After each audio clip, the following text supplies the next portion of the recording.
Hello my dears, ഇന്നത്തെ വീഡിയോയിൽ നമുക്ക് അമേരിക്കൻ ലിറ്ററേച്ചറിൻ്റെ ഇൻട്രൊഡക്ഷൻ പാർട്ട് ഞാൻ നേരത്തെ ഒരു വീഡിയോ അപ്ലോഡ് ചെയ്തിട്ടുണ്ടായിരുന്നില്ലേ, അതിൻ്റെ കണ്ടിന്യൂവേഷൻ തന്നെ ചെയ്യാം കേട്ടോ. കാരണം കുറേ പേര് അത് ആദ്യം എടുക്കണമെന്ന് പറഞ്ഞിട്ടുണ്ടായിരുന്നു. അപ്പോൾ നമുക്ക് അത് തന്നെ നോക്കാം.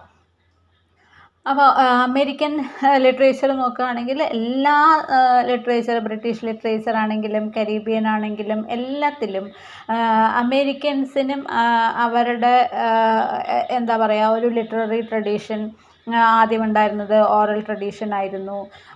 പിന്നീട് ആണ് അത് ഒരു റൈറ്റിംഗ് ഫോമിലേക്ക് അതിൻ്റെ ആ ഒരു ലിറ്റററി ഹിസ്റ്ററിയൊക്കെ അമേരിക്കൻ ലിറ്ററേച്ചറിൽ നമുക്ക് കാണാൻ പറ്റുമായിരുന്നു. അപ്പോൾ like other people around the world, Americans have long understood the importance of writing down their experiences. അപ്പോൾ മറ്റുള്ളവരൊക്കെ അങ്ങനെയല്ലേ, അവരുടേതായ എക്സ്പീരിയൻസസ് ആണ് ആദ്യം എഴുതി തുടങ്ങിയിട്ടുണ്ടായിരുന്നത്. അപ്പോൾ അതുപോലെ തന്നെയാണ് അമേരിക്കയ്ക്കും. And the goal is not only to document events and their impressions of them, but also to distribute their ideas. വെറുതെ അവരുടെ ഒരു ഗോൾസ് അല്ലെങ്കിൽ അവരുടെ ഇവൻറ്റ്സ് എന്തൊക്കെയാണ് എന്നൊക്കെ എഴുതുക മാത്രമല്ല, അവരുടെ ഐഡിയാസ് എന്തൊക്കെയാണ്, അവരുടെ ഇംപ്രഷൻസ് എന്തൊക്കെയാണ് എന്നുള്ളതൊക്കെ മറ്റുള്ളവരിലേക്ക് എത്തിക്കുക എന്നുള്ളതായിരുന്നു അമേരിക്കൻസിൻ്റെയും ആ ഒരു ചിന്ത. അപ്പോൾ അവർ അത് പാംപ്ലെറ്റ്സ് ആയിട്ടും മാഗസീൻസ് ആയിട്ടും ന്യൂസ് പേപ്പേഴ്സ് ആയിട്ടും ബുക്സ് ആയിട്ടും ഒക്കെ അവർ എഴുതാൻ തുടങ്ങി. അപ്പോൾ മറ്റ് ലിറ്ററേച്ചറിനെ പോലെ തന്നെ അമേരിക്കയ്ക്കും ആദ്യത്തേതെന്ന് പറയുന്നത് ഓറൽ ട്രഡീഷൻ തന്നെയാണ്. അത് ജനറേഷൻ ടു ജനറേഷനിലേക്ക് അത് പാസ് ചെയ്ത് പിന്നീടാണ് അതൊരു റിട്ടേൺ ഫോമിലേക്ക് വന്നിട്ടുള്ളത്. അപ്പോൾ അമേരിക്കയുടെ ലിറ്റററി ട്രഡീഷൻ നോക്കുകയാണെങ്കിൽ 1600s അത് സ്റ്റാർട്ട് ചെയ്യണം. അപ്പോൾ ഇത് കൊളോണിയൽ പീരീഡാണ്. അപ്പോൾ ഈ കൊളോണിയൽ പീരീഡിൽ writers in America were men and women newly arrived from Great Britain. അപ്പോൾ അമേരിക്കയിലുള്ള കൊളോണിയൽ ടൈംസിൽ അമേരിക്കയിലേക്ക് വന്നിട്ടുള്ള സ്ത്രീകളാണെങ്കിലും പുരുഷന്മാരും ഒക്കെ അവർ ഗ്രേറ്റ് ബ്രിട്ടനിൽ നിന്ന് വന്നിട്ടുള്ളവരാണ്. And their writing style reflected their British roots. അപ്പോൾ അവരുടെ അന്നത്തെ ആ ഒരു റൈറ്റിംഗ് സ്റ്റൈലിൽ നമുക്ക് എന്ത് കാണാൻ പറ്റും, ആ ഒരു ബ്രിട്ടീഷ് റൂട്ട് കാണാൻ പറ്റുമെന്ന് പറഞ്ഞാൽ ആ ഒരു രീതിയിൽ അല്ലെങ്കിൽ അവരുടെ ഇൻഫ്ലുവൻസ് നമുക്ക് കാണാനായിട്ട് പറ്റും. ഇതിൽ ക്യാപ്റ്റൻ ജോൺ സ്മിത്ത്, അദ്ദേഹം ഒരു soldier and also an adventurer ആണ്, who arrived in Virginia in 1607. വെർജീനിയയിലേക്ക് 1607 ക്യാപ്റ്റൻ സ്മിത്ത് എത്തുന്നു. അദ്ദേഹമാണ് is considered as the first American writer. അപ്പോൾ അദ്ദേഹം ഈ വെർജീനിയയെക്കുറിച്ച് history of Virginia, the great general history of Virginia എന്നൊക്കെയുള്ള ബുക്കുകൾ ഒരു പാംപ്ലെറ്റായിട്ട് അദ്ദേഹം എഴുതിയിട്ടുണ്ട്. അപ്പോൾ അതുകൊണ്ടാണ് അദ്ദേഹത്തെ ഫസ്റ്റ് അമേരിക്കൻ റൈറ്ററായിട്ട് കൺസിഡർ ചെയ്യുന്നത്. അപ്പോൾ ഈ അദ്ദേഹത്തിൻ്റെ ബുക്കിലൂടെയാണ് അമേരിക്കയിലുള്ള ബ്രിട്ടീഷ് സെറ്റിൽമെൻറ്റ്സിനെ കുറിച്ചും ആ കാലഘട്ടത്തെക്കുറിച്ചുമൊക്കെ മനസ്സിലാക്കാനായിട്ട് പറ്റുന്ന ഒരു റെക്കോർഡ് കൂടിയാണ് അദ്ദേഹത്തിൻ്റെ ബുക്കുകൾ. And the work show that those settlers enjoyed many hardship, they so America as A land of great promise. അപ്പോൾ അന്നത്തെ സെറ്റിലേഴ്സ് അവിടെ ഒരുപാട് അവർക്ക് ബുദ്ധിമുട്ടുകളും പ്രശ്നങ്ങളും ഒക്കെ ഉണ്ടായിരുന്നു. അത്രയ്ക്കും ഹാർഡ്ഷിപ്സ് ഒക്കെ ഉണ്ടെങ്കിലും അവർ അമേരിക്കയെ എന്തായിട്ടാണ് കണ്ടിരുന്നത്, ലാൻഡ് ഓഫ് ഗ്രേറ്റ് പ്രോമിസ്. അപ്പോൾ ഇനി അന്നത്തെ ലിറ്ററേച്ചറിൽ റിലീജിയൻ ഒരു പ്രധാന സബ്ജക്റ്റായിട്ട് മാറിയിട്ടുണ്ടായിരുന്നു. കാരണം this is particularly true of the works produced in New England, a region settled by the Puritans. അപ്പോൾ ഈ റിലീജിയന് കൂടുതൽ ഇമ്പോർട്ടൻസ് അന്ന് 1600 അമേരിക്കൻ ലിറ്ററേച്ചറിൽ റിലീജിയന് പ്രാധാന്യം ഉണ്ടായിരുന്നു എന്നുള്ളത് നമുക്ക് എങ്ങനെ മനസ്സിലാക്കാൻ പറ്റും? ന്യൂ ഇംഗ്ലണ്ടിലുള്ള അവിടുത്തെ റൈറ്റേഴ്സ് എഴുതപ്പെട്ടിട്ടുള്ള ബുക്കുകളിൽ റിലീജിയന് കൂടുതൽ ഇമ്പോർട്ടൻസ് ഉണ്ടായിരുന്നു. അതിന് കാരണം ന്യൂ ഇംഗ്ലണ്ടിൽ പ്യൂരിറ്റൻസ് ആയിരുന്നു സെറ്റിൽ ചെയ്തിട്ടുണ്ടായിരുന്നത്. പ്യൂരിറ്റൻസ് എന്ന് വെച്ചാൽ ആരാണ്? They are people who came to America to practise Christianity. അതായത് ഇംഗ്ലണ്ടിൽ നിന്നും അമേരിക്കയിലേക്ക് വന്നിട്ടുള്ള ഒരു വിഭാഗം ആൾക്കാർ, അവർ ക്രിസ്ത്യാനിറ്റി പ്രാക്ടീസ് ചെയ്യുക, അവരുടേതായ രീതിയിൽ ക്രിസ്ത്യാനിറ്റി ഫോളോ ചെയ്യണം എന്നുള്ള രീതിയിൽ അമേരിക്കയിലേക്ക് വന്നിട്ടുള്ളവരാണ് ഈ പ്യൂരിറ്റൻസ്. അപ്പോൾ അവർക്ക് it was essential that every follower be able to read and understand the Bible. അപ്പോൾ അവർക്ക് എങ്ങനെയാണെന്ന് വെച്ചാൽ എല്ലാവരും ഈ പ്യൂരിറ്റനിസം ഫോളോ ചെയ്യുന്ന എല്ലാവരും ബൈബിള് വായിക്കുകയും മനസ്സിലാക്കുകയും ചെയ്യണം. അപ്പോൾ ആ ഒരു വിശ്വാസം കാരണം they gave great importance on education. എഴുതും വായിക്കാൻ ബൈബിളൊക്കെ വായിക്കുകയും മനസ്സിലാക്കുകയൊക്കെ ചെയ്യണമെങ്കിൽ വിദ്യാഭ്യാസം വേണം. അപ്പോൾ അവർ എഡ്യൂക്കേഷന് കൂടുതൽ ഇമ്പോർട്ടൻസ് കൊടുത്തിട്ടുണ്ടായിരുന്നു. And they were many learn people among them. അപ്പം അവരിൽ തന്നെ ഒരുപാട് എഡ്യൂക്കേറ്റഡ് ആയിട്ടുള്ള ആൾക്കാർ അന്ന് തന്നെ ഉണ്ടായിരുന്നു. അങ്ങനെയുള്ള ഒരു വ്യക്തിയാണ് cotton Mather, A leading minister in Boston. He rote more than 400 works. അദ്ദേഹം 400ഓളം ബുക്കുകളാണ് അദ്ദേഹം എഴുതിയിട്ടുള്ളത്. റിലീജിയനെ കുറിച്ച് മാത്രമല്ല, ഹിസ്റ്ററി, സയൻസ്, ഫിലോസഫി, ഇതിനെക്കുറിച്ചൊക്കെ അദ്ദേഹം എഴുതിയിട്ടുണ്ട്. ഇനി കൊളോണിയൽ ടൈമിൽ, അതായത് 1600s ഒരു വളരെ കുറച്ച് ഫിക്ഷൻ മാത്രമേ ഉണ്ടായിരുന്നുള്ളൂ. പോയട്രി എഴുതപ്പെട്ടിട്ടുണ്ടായിരുന്നു, but was mainly religious in nature. റിലീജിയനുമായി ബന്ധപ്പെട്ടിട്ടുള്ള പോയട്രിയാണ് ആ കാലഘട്ടത്തിൽ ഉണ്ടായിരുന്നത്. കൂടുതലായിട്ടും അവർ എഴുതിയിട്ടുണ്ടായിരുന്നത് യാത്രകളെക്കുറിച്ചും അവരുടെ എക്സ്പ്ലോറേഷനെ കുറിച്ചും ബയോഗ്രഫീസ്, പിന്നെ എസ്സേസ് ഒക്കെയാണ് 1600s അമേരിക്കൻ ലിറ്ററേച്ചറിൽ ഉണ്ടായിരുന്നത് കേട്ടോ. ഇനി അടുത്ത 1700s വരുമ്പോൾ 1700s ഈ റിലീജിയസ് റൈറ്റിംഗ് കണ്ടിന്യൂ ചെയ്തിട്ടുണ്ടായിരുന്നു. കാലഘട്ടം കഴിയുന്നതിനനുസരിച്ച്, കാലങ്ങൾ മുന്നോട്ട് പോകുന്നതിനനുസരിച്ച് the difference between the colonies and England grew. കോളനിയും ഇംഗ്ലണ്ടും തമ്മിലുള്ള ആ ഒരു ഡിഫറൻസ് ഉണ്ടാവാൻ തുടങ്ങി. Government become the main subject of American writings. അപ്പോൾ ആ രണ്ട് വിഭാഗങ്ങൾ തമ്മിലുള്ള ആ ഒരു ഗ്യാപ്പ് അല്ലെങ്കിൽ ആ ഒരു ഡിഫറൻസ് വന്നത് കാരണമായിരിക്കാം ഗവൺമെൻറ് എന്നുള്ളത് അന്നത്തെ അമേരിക്കൻ റൈറ്റിങ്ങിൻ്റെ മെയിൻ സബ്ജക്റ്റായിട്ട് മാറി. 1770s മൂവ്മെൻറ്റ് ഫോർ ഇൻഡിപെൻഡൻസിന് വേണ്ടിയിട്ടുള്ള ഒരു മൂവ്മെൻറ്റ്സ് അവിടെ സ്റ്റാർട്ട് ചെയ്തു. അപ്പോൾ ഈ ഒരു 1700s റൈറ്റേഴ്സാണ് Benjamin Franklin and Thomas Paine. Franklin was the model of self made American. ഒരു സെൽഫ് മെയ്ഡ് അമേരിക്കൻ ആണ് ബെഞ്ചമിൻ ഫ്രാങ്ക്ലിൻ. അദ്ദേഹത്തിൻ്റെ ലൈഫ് സ്റ്റോറി ആണ് ഓട്ടോബയോഗ്രഫി 1793 എഴുതിയിട്ടുണ്ടായിരുന്നത്. അതിൽ ഒരു എമേർജിങ് നേഷനെ കുറിച്ച്, അമേരിക്ക എന്നുള്ള ആ ഒരു പുതിയ രാജ്യം എങ്ങനെ ആയിരിക്കണം എന്നുള്ള, എങ്ങനെയാണ് അത് വളർന്നു വന്നത്, അതിൻ്റെ വാല്യൂസ്, അതിൻ്റെ ഐഡിയൽസൊക്കെ അതിൽ അദ്ദേഹം പറയുന്നുണ്ട്. പിന്നെ പാട്രിയോട്ടിക് വ്യൂസ്, കൊളോണിയൽ ഡിസ്പ്യൂട്ട്, ബ്രിട്ടനും അമേരിക്കയും തമ്മിലുള്ള ആ ഒരു ഡിസ്പ്യൂട്ട്, അപ്പോൾ അതിൽ അദ്ദേഹത്തിൻ്റെ പാട്രിയോട്ടിക് വ്യൂ, ഇതൊക്കെയാണ് ഈ ഓട്ടോബയോഗ്രഫിയിൽ നമുക്ക് കാണാൻ പറ്റുക. പിന്നീട് 1776 തോമസ് പെയിൻ ഒരു പാംലെറ്റ് പബ്ലിഷ് ചെയ്തു. കോമൺ സെൻസ് എന്നാണ് അതിൻ്റെ പേര്. ഇതിൽ അമേരിക്കൻ റവല്യൂഷൻ്റെ ആ ഡാർക്ക് ഡേയ്സ് ഒക്കെയാണ് പറയുന്ന കാലഘട്ടത്തിൽ ആ ഒരു അമേരിക്കയിൽ ഉണ്ടായിരുന്ന ഒരു dark days of American revolution എന്ന് പറഞ്ഞാൽ അമേരിക്കൻ വിപ്ലവ കാലത്തെക്കുറിച്ച്, ആ കാലഘട്ടത്തെക്കുറിച്ചാണ് തോമസ് പെയിൻ ഈ കോമൺ സെൻസിൽ പറഞ്ഞിട്ടുള്ളത്. And he again rail the people by writing a series of 16 papers called the crisis. പിന്നീട് അദ്ദേഹം ഒരു 16 പേപ്പേഴ്സ് അടങ്ങിയിട്ടുള്ള ദ ക്രൈസിസ് എന്ന ബുക്ക് എഴുതിയിട്ടുണ്ട്.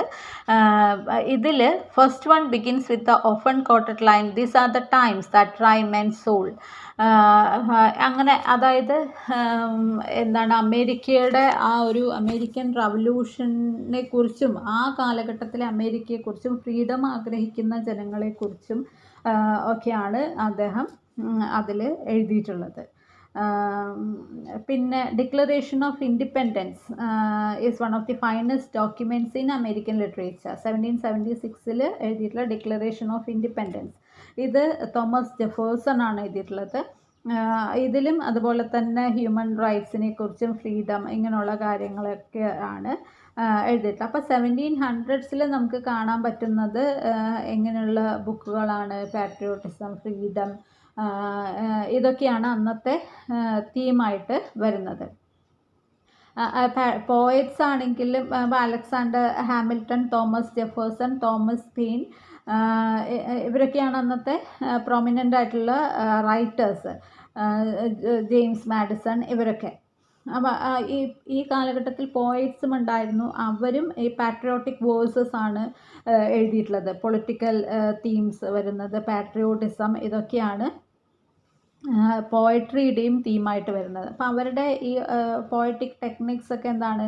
ദേ still imitated the British style. ബ്രിട്ടീഷുകാരുടെ ആ സ്റ്റൈൽ, ബ്രിട്ടീഷ് ലിറ്ററേച്ചറിൻ്റെ ആ സ്റ്റൈലിൽ തന്നെയാണ് അവർ എഴുതിയിട്ടുള്ളത്. അതുപോലെ തന്നെയാണ് പ്ലേസ്, നാടകങ്ങളാണെങ്കിലും അതേപോലെ തന്നെ.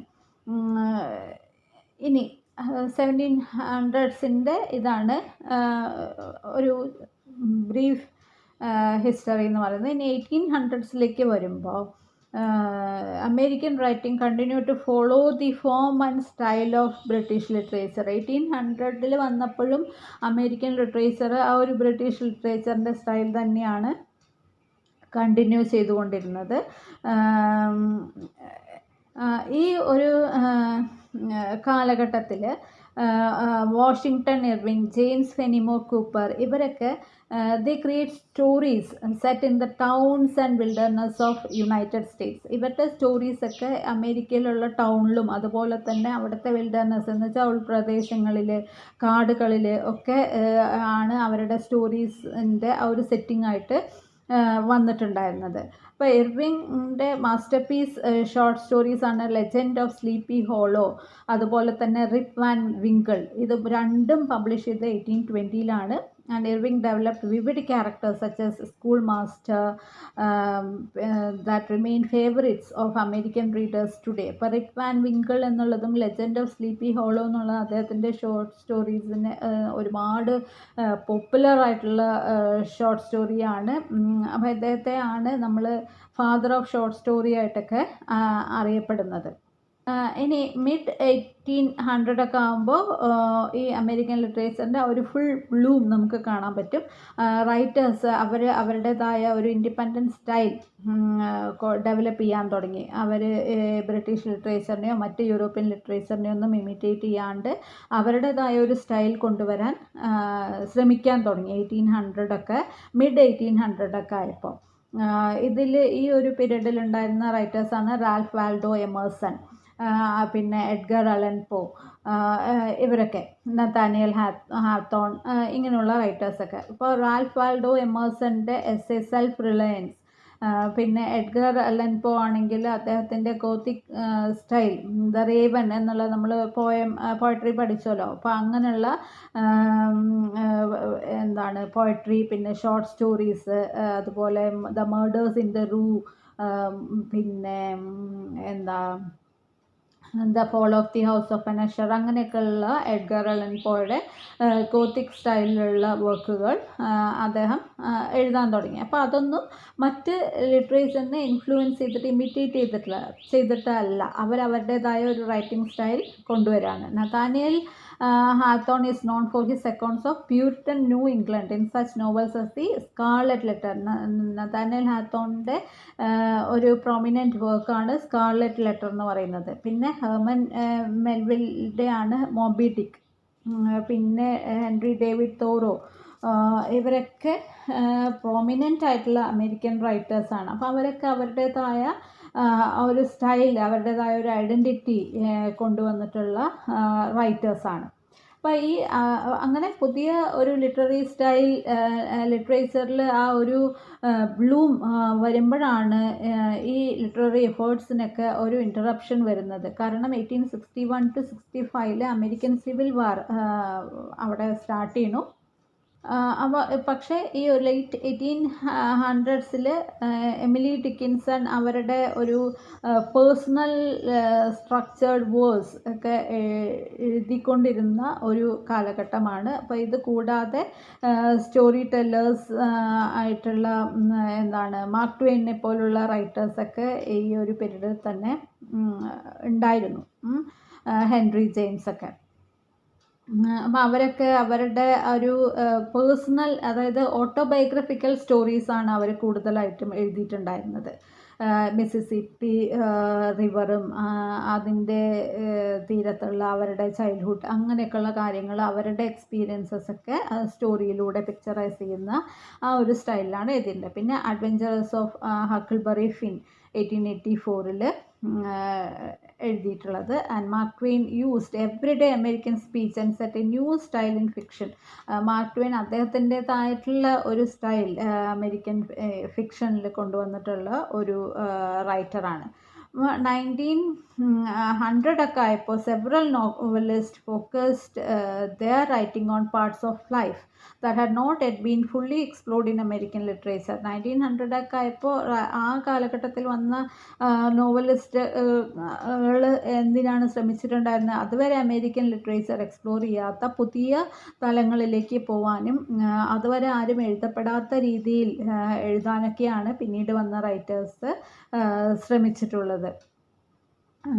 സ്റ്റീഫൻ ക്രെയിൻ, തിയോഡോർ റീസർ അങ്ങനെയൊക്കെയുള്ള റൈറ്റേഴ്സ്. അപ്പോൾ അതിൽ അമേരിക്കൻ സിവിൽ വാറും ഒക്കെ ഒരു തീമായിട്ട് വന്നിട്ടുണ്ടായിരുന്നു. എങ്കിലും അവർ അവരുടേതായ ഒരു രീതി ലിറ്ററേച്ചറിൽ കൊണ്ടുവരാൻ ശ്രമിച്ചിട്ടുണ്ട്. ഇനി 1900s അതിന് ശേഷമുള്ള ഒരു കാലഘട്ടം എന്ന് പറയുന്നത് ഇതിൽ മോഡേൺ ലൈഫിൽ, അതായത് ഡൈവേഴ്സിറ്റി, പിന്നെ മോഡേൺ ലൈഫിൻ്റെ ആ ഒരു കോംപ്ലക്സിറ്റീസിനെ കുറിച്ചൊക്കെയാണ് ഈ ഒരു പീരീഡിൽ എഴുതാൻ തുടങ്ങിയത്. അതായത് സ്ട്രെയിറ്റ് ഫോർവേഡായിട്ട് എഴുതാൻ തുടങ്ങി ഈ റൈറ്റേഴ്സ്.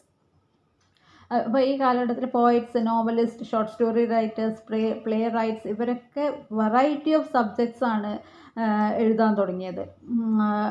അത് നേരത്തെ പോലെ ഇങ്ങനെ റിലീജിയൻ അങ്ങനെ ഒരു ടിപ്പിക്കലായിട്ട് എഴുതാതെ വെറൈറ്റീസ് നോക്കുന്നവർ, അതുവരെ ആരും എഴുതപ്പെടാത്ത രീതിയിൽ എഴുതാൻ, പിന്നെ കൂടുതലായിട്ടും റിയലിസ്റ്റിക് ആയിട്ടുള്ള വർക്കുകൾ ചെയ്യാനൊക്കെയാണ് ഈ കാലഘട്ടത്തിലുള്ള റൈറ്റേഴ്സ് ശ്രമിച്ചിട്ടുണ്ടായിരുന്നത്. ഇനി പോയട്രിയുടെ ഈ 1900 പോയട്രിയിലേക്ക് വരികയാണെങ്കിൽ റോബർട്ട് ഫ്രോസ്റ്റ്, ടി.എസ്. എലിയറ്റ് ഇവരൊക്കെയാണ് അന്നത്തെ പ്രോമിനൻറ്റ് പോയറ്റ് ആയിട്ടുള്ള റൈറ്റേഴ്സ് ആയിട്ടുള്ളത്. They are two poets who styles are quite different.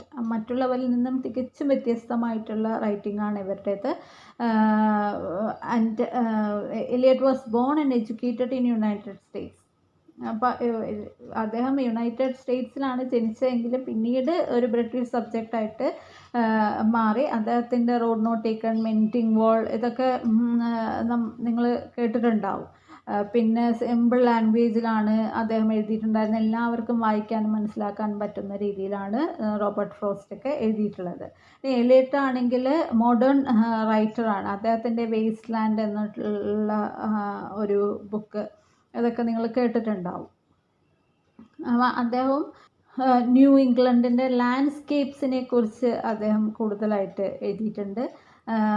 ഇവർ രണ്ടുപേരും, ഫ്രോസ്റ്റ് ആണെങ്കിലും എലിയറ്റ് ആണെങ്കിലും അവരുടേതായ ഒരു സ്റ്റൈലും അവരുടേതായ ഒരു ഔട്ട്ലുക്കും ഒക്കെ കൊണ്ടുവരാൻ ശ്രമിച്ചിട്ടുള്ള റൈറ്റേഴ്സാണ്. 1900 ഡ്രാമ എന്ന് പറയുന്നത് ഇറ്റ് ഇസ് മോർ റിയലിസ്റ്റിക്. അവർ ലൈഫ് എങ്ങനെയാണോ, സാധാരണക്കാരുടെ ലൈഫ് എങ്ങനെയാണോ അത് അതുപോലെ തന്നെ പോർട്രേ ചെയ്യാൻ ശ്രമിച്ചിട്ടുണ്ട് ആ കാലഘട്ടത്തിലെ റൈറ്റേഴ്സ്. യൂജിൻ ഓനെയിൽ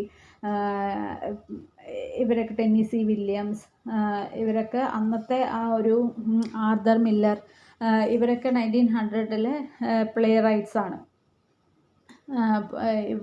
ഇതിൽ എന്താ പറയുക, മോർണിംഗ് ബിക്കംസ് ഇലക്ട്ര, പിന്നെ long day's, journey into night, പിന്നെ ഗ്ലാസ് മെനാജറി ടെന്നീസി വില്യംസിൻ്റെ, ആദം മില്ലറുടെ ഡെത്ത് ഓഫ് എ സെയിൽസ്മാൻ, അതൊക്കെ ഡെത്ത് ഓഫ് എ സെയിൽസ്മാനൊക്കെ എന്താണ് അന്നത്തെ അമേരിക്കയുടെ ആ ഒരു എന്താണ് സാമ്പത്തിക മാന്ദ്യം, അതുപോലെ തന്നെ സാധാരണക്കാരുടെ ലൈഫ്, അവർ എന്താണ് അന്നത്തെ അമേരിക്കയിലുള്ള ആ ഒരു ലൈഫ് സ്റ്റൈൽ എങ്ങനെയാണോ അവിടേക്ക് എത്തിപ്പെടാൻ സാധാരണക്കാർ കഷ്ടപ്പെടുന്നത്, അങ്ങനെയൊക്കെയുള്ള കാര്യങ്ങൾ തീമായിട്ട് വരുന്ന റിയലിസ്റ്റിക് ആയിട്ടുള്ള തീമാണ് നാടകങ്ങളിൽ നമുക്ക് കാണാൻ പറ്റുന്നത്.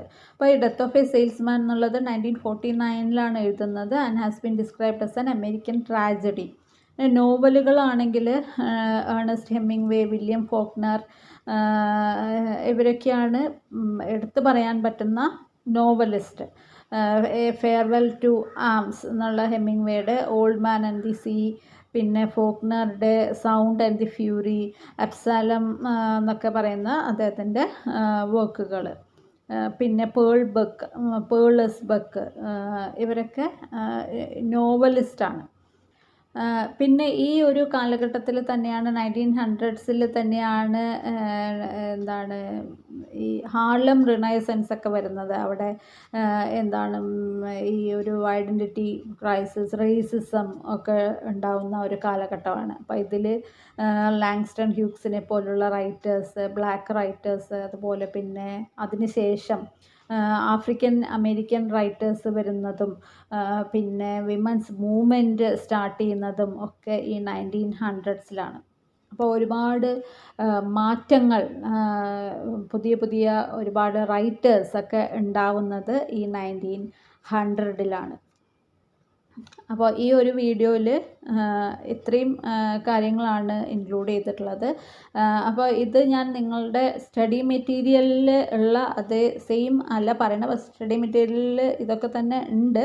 അമേരിക്കൻ ലിറ്ററേച്ചറിൻ്റെ ഒരു ബ്രീഫ് ഹിസ്റ്ററി അല്ലെങ്കിൽ ഇൻട്രൊഡക്ഷൻ എന്ന് പറയുന്നത് ഇതൊക്കെയാണ്. അപ്പോൾ ഇത് കഴിഞ്ഞിട്ടില്ല, അതിൻ്റെ അടുത്ത പാർട്ടും കൂടെ അടുത്ത വീഡിയോയിൽ ഞാൻ അപ്ലോഡ് ചെയ്യും. അപ്പോൾ അടുത്ത ഒരു വീഡിയോയുടെ നമ്മൾക്ക് ആ ഫസ്റ്റ് ഇൻട്രൊഡക്ഷൻ പാർട്ട് കംപ്ലീറ്റ് ചെയ്യും. വീണ്ടും നമുക്ക് അടുത്ത ബ്ലോക്കിലേക്ക് അത് പോയം അങ്ങനെ ആ ഒരു രീതിയിലേക്ക് പോവാം. ഓക്കെ.